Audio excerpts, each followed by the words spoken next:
Lo que el primer mandamiento exige, y lo que promete. Sermón vespertino para el 15º domingo después de Trinidad. Fecha, 5 de septiembre de 1529. El texto utilizado es el Deuteronomio capítulo 6, versículos del 4 al 13. En los sermones sobre el capítulo 52 habéis oído hablar acerca del texto de los 10 mandamientos. Aquí, en el capítulo 6, Moisés comienza a explicarlos. Su explicación del primer mandamiento, oye, Israel, el Señor nuestro Dios es un Señor solo, es la siguiente. Amarás al Señor tu Dios de todo tu corazón, y de toda tu alma, y con todas tus fuerzas. 4, 5. Lo que esto significa, lo habéis oído ya muchas veces cuando se predicaba sobre los evangelios, sin ir más lejos. Hace apenas 14 días. Este mandamiento parece bastante fácil de cumplir, sin embargo, no lo es, sino que es la suma de toda sabiduría y ciencia. Amar al Señor nuestro Dios de todo corazón no es una mera y fría obra externa. Como se imaginaban los judíos, ellos creían que consistía en no doblar la rodilla ante un ídolo. Observado esto, pensaban que no tenían dioses ajenos. Y además, cuando cumplían con las disposiciones acerca de ayunos y vestimentas y ceremonias exteriores, se consideraban hombres santos. Así podemos hallar también hoy día a muchas personas que se tienen a sí mismas por justas gracias a su observancia de tales exterioridades. Sin embargo, aquí se nos dice, si quieres guardar el primer mandamiento, escucha esto, el amar a Dios de todo corazón, solo lo cumples si a nada, absolutamente nada, le tienes tanto amor como a Dios, a su palabra y a su voluntad. En nuestros últimos 2 sermones dominicales habéis oído que no podemos asir a Dios sino por medio de su palabra. Sin la palabra no le podemos ver ni sentir. Si se adopta ante esa palabra la posición correcta, es decir, si la amamos de todo corazón, entonces amamos también a Dios, y obedeceremos sus preceptos tal como un hijo obedece a sus padres. Si la palabra y las ordenanzas de Dios te son más caras que todo cuanto existe además en la tierra, más caras que tu propio cuerpo y vida, entonces las cosas van bien, entonces honrarás también a tus padres. Amarás a tu prójimo, no matarás, no cometerás adulterio, no dañarás con calumnias el buen nombre de tu prójimo, en fin, cumplirás en todo la voluntad divina. Pero ¿dónde se puede encontrar a personas que obran así? Si intentáramos contarlas, veríamos que su número es por demás exiguo. Lo que nos enseña Moisés es una cosa, el diablo, el mundo y nuestra carne nos enseñan algo muy distinto. Por unos pocos pesos seríamos capaces de poner en juego todos los mandamientos de Dios, su palabra, e incluso a nuestro prójimo. ¿O acaso puede llamarse cumplimiento del precepto divino si hablas de tu prójimo en los peores términos? Si deshonras a su mujer, si le engañas en los negocios, y si amas una miserable moneda más que a Dios? No, todo lo contra no debería ser el caso. Si realmente te deleitaras en oír la palabra de Dios, renunciarías a todo antes de engañar a tu prójimo en un solo centavo, o de hablar mal de él. Pero como ya dije, si comienzas a contar, no hallarás a nadie que verdaderamente ame a Dios de todo corazón. Y por esto mismo se nos dice en el mandamiento, no tendrás dioses ajenos. Esto es, escucha la palabra de Dios, y escúchala con gozo. Lo que ella te ordena y prohíbe, debe ser para ti lo más importante del mundo. Ni tu honor ni tus bienes ni nada de lo que tengas debes amarlo tanto como a la palabra de Dios. No obstante, por unas cuantas moneditas pasamos por alto todos los mandamientos que el Señor nos ha dado. Moisés prosigue muy seriamente, estas palabras que yo te mando hoy, estarán sobre tu corazón, y las repetirás a tus hijos, y hablarás de ellas estando en tu casa, y andando por el camino, y al acostarte, y cuando te levantes. Como insiste Moisés en este mandamiento, lo repetirás a tus hijos, se lo inculcarás en el ánimo. Moisés emplea toda su maestría en la predicación y explicación de este mandamiento, pues no hay ningún otro que lo iguale en importancia.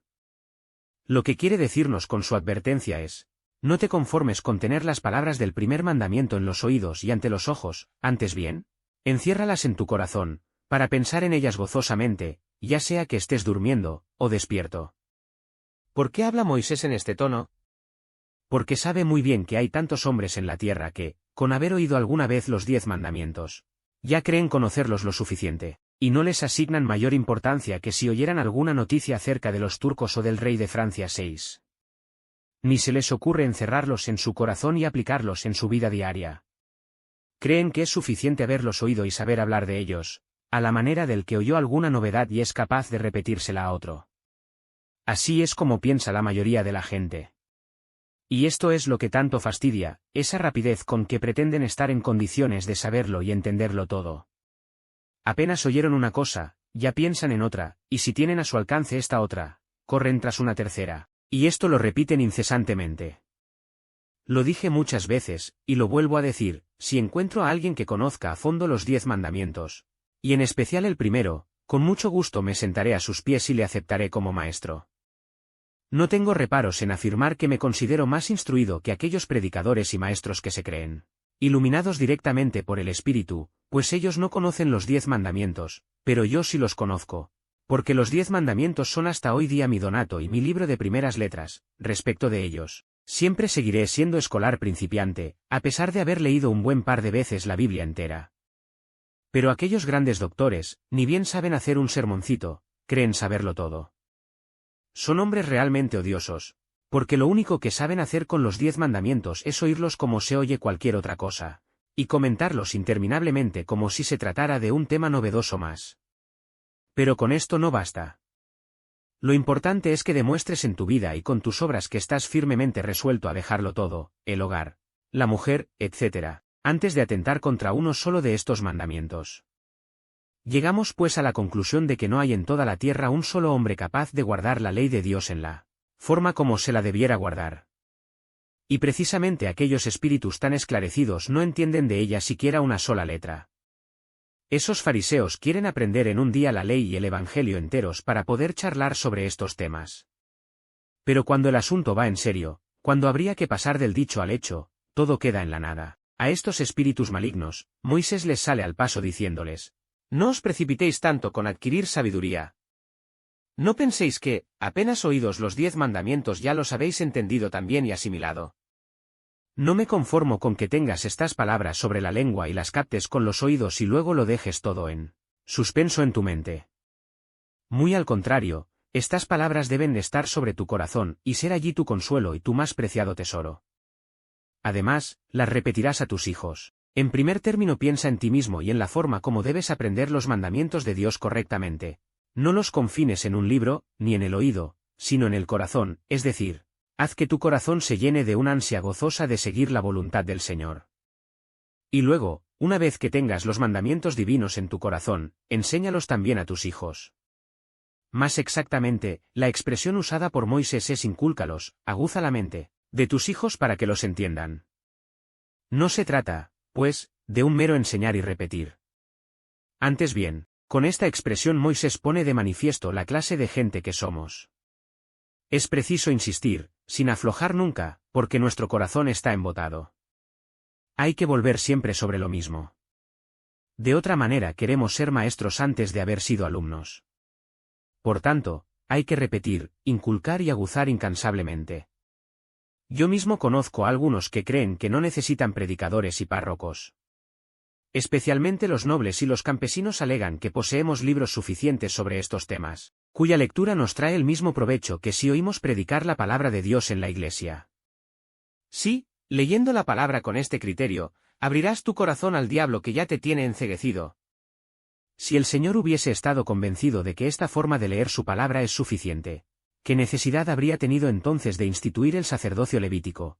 ¿Y qué necesidad habría tenido de exhortar a los padres tan encarecidamente a que repitieran a sus hijos las palabras por él mandadas? De esto se desprende por sí solo que si un día llegas a imaginarte que ya posees un conocimiento suficiente del Evangelio y de la palabra de Dios, estarás perdido, y Satanás habrá ganado el juego. Pues cuando el corazón se siente hastiado de una doctrina, y cuando ésta nos repugna como las heces de un barril, el corazón apetece algo nuevo, así, en efecto, puede engañarnos el diablo, y nos sentimos inclinados a decir: esto ya lo he oído muchas veces, cuéntame algo nuevo. Por lo tanto, si el corazón ya no considera la palabra de Dios su bien supremo, entonces la casa está abierta atrás y adelante, y Satanás tiene libre entrada. Así les pasó a los falsos profetas de nuestros días, al igual que a los de antaño. El Evangelio y lo que la fe enseña acerca de Cristo ya no representaba para ellos su máximo tesoro. Aspiraban a algo nuevo, y ahora lo tienen. Cuando un enfermo siente un asco ante cualquier comida, ya no está muy lejos de la muerte. Así también aquel que siente un asco ante el alimento celestial de la palabra divina, ya no permanecerá por mucho tiempo. Nadie piense, pues, mientras viva en esta tierra, que terminará jamás de aprender este primer mandamiento, porque Dios mismo es de la opinión de que no podremos aprender ningún mandamiento que supere a este en importancia. Si Moisés no se avergüenza de insistir siempre en lo mismo, tampoco nos avergoncemos nosotros de escucharlo. Yo sí debiera tener más motivos de avergonzarme por inculcar siempre lo mismo, que vosotros por escucharme. Dios en cambio no se cansa de repetir sus enseñanzas y nosotros, estúpidos, sentimos hastío y desdén. Dios nos guarde para que no pensemos también nosotros, como aquellos arrogantes iluminados, que ya lo sabemos todo. Sin duda, este pasaje Dios lo hizo poner aquí justamente para que nadie presuma de ser dueño ya de todo conocimiento. Hablarás de estas palabras estando en tu casa, y andando por el camino, y al acostarte, y cuando te levantes. Y las escribirás en los postes de tu casa, y en tus puertas, v7, 9. Para no hastiarte de la palabra de Dios, habla de ella, sea que estés en tu casa, o en el campo. En todas partes habla de estas hermosísimas palabras: amarás al Señor tu Dios de todo tu corazón, y de toda tu alma, y con todas tus fuerzas. De ellas, repito, debes hablar, ya cuando te levantes, y todavía cuando te acuestes a dormir. En tus manos debes pintarlas y en la puerta de tu casa debes escribirlas, para tenerlas a la vista donde quiera que estés. ¿Qué quiere decirnos Moisés con esto? Él quisiera que estampáramos estos mandamientos no solo en nuestro corazón, sino sobre nuestra vida entera. De este texto deriva una costumbre que tenían los judíos, de la cual se nos habla en Mateo 23, v5, así como nosotros recitamos, predicamos, leemos, cantamos, pintamos e imprimimos los 10 mandamientos para tenerlos siempre presentes. Ellos se ataban a la cabeza un pergamino en que estaba escrito el texto de estos mandamientos. En sí, aquella costumbre no era mala, pues demuestra que los judíos querían tener la palabra de Dios siempre ante sus ojos. Por la misma razón ponían también inscripciones con textos bíblicos en todas partes, incluso en sus huertas. Y sin embargo eran unos malvados, como dice el refrán, el Padre Nuestro a flor de labios, la desvergüenza en el corazón. Tener los 10 mandamientos siempre a la vista es, por cierto, algo bueno. Pero dejarlos ahí y no llevarlos a la práctica, es una hipocresía. La intención de Moisés al decir, hablarás de ellas en tu casa es, pues, la siguiente: cualquier cosa que hagas dentro o fuera de la casa, siempre debes tener ante los ojos la palabra de Dios para no contravenirla. En cualquier lugar en que te encuentres, debes pensar, no voy a hacerle daño a mi prójimo, porque Dios me mandó no hurtar.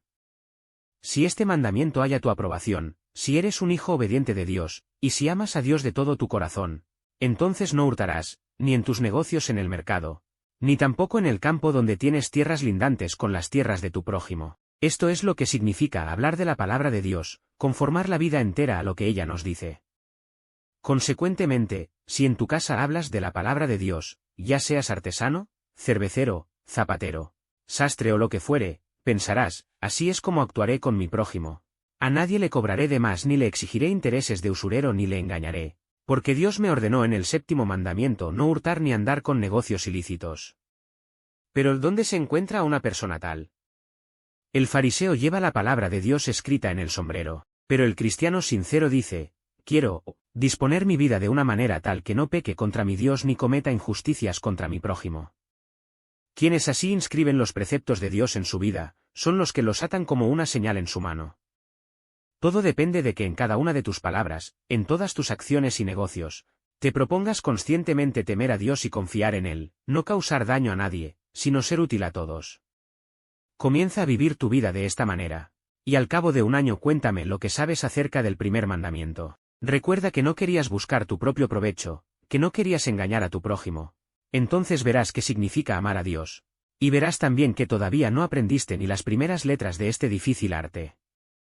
Si amaras a Dios de veras, no serías un adorador tan devoto del dinero. Por la manera como vives, los hombres hallan motivo para levantar contra ti la acusación de que no amas a Dios. En los postes de tu casa escribirás las palabras de Dios, esto es, debes pensar en ellas cuando salgas de tu casa o cuando entres en ella, al trabajar en tu hogar o al tratar con tu prójimo, a fin de que no hagas nada que contraríe la voluntad de tu Dios.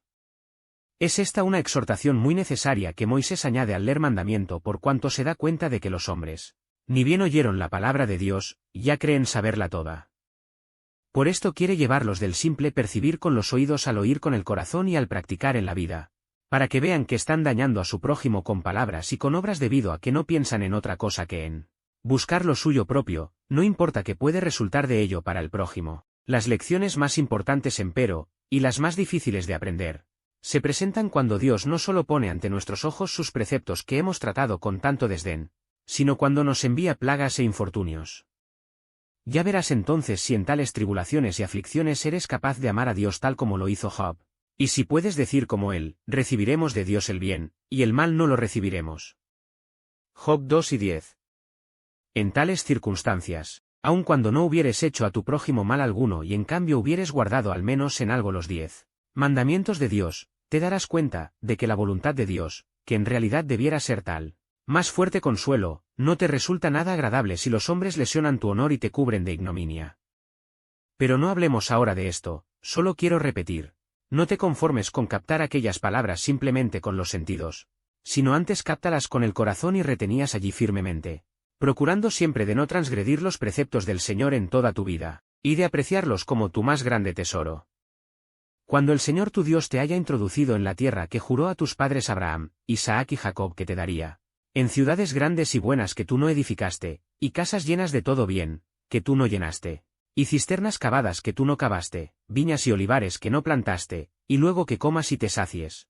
Cuídate de no olvidarte de Señor, heme te sacó de la tierra de Egipto, de casa de servidumbre.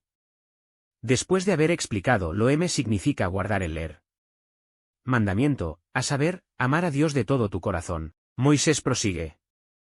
Ahora con una exhortación a que permanezcamos fieles a la palabra. Y a no intentemos aprender otra cosa antes de conocer a fondo lo Dios nos enseña.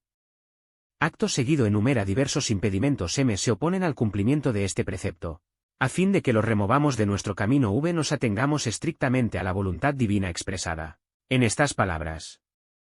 El principal de estos impedimentos, la principal piedra de tropiezo, es el señor dinero, como oísteis en el Evangelio de esta mañana.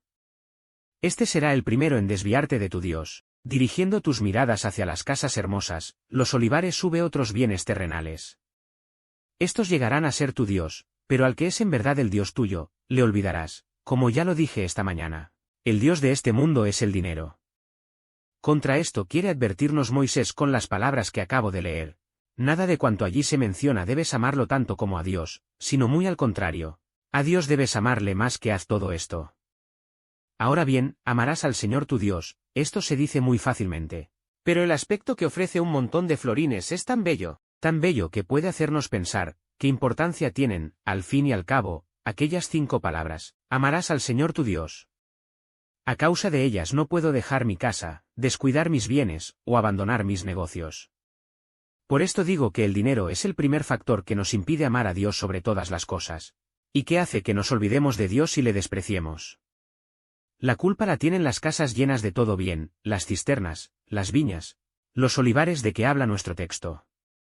Por ende, tomadlo como advertencia, pues lo que allí se describe, la riqueza, es el primer diablo seductor que intenta desviarnos de Dios. Que no se ame a Dios, hay que achacárselo a los bienes terrenales. ¿O no es así como sucede generalmente en el mundo?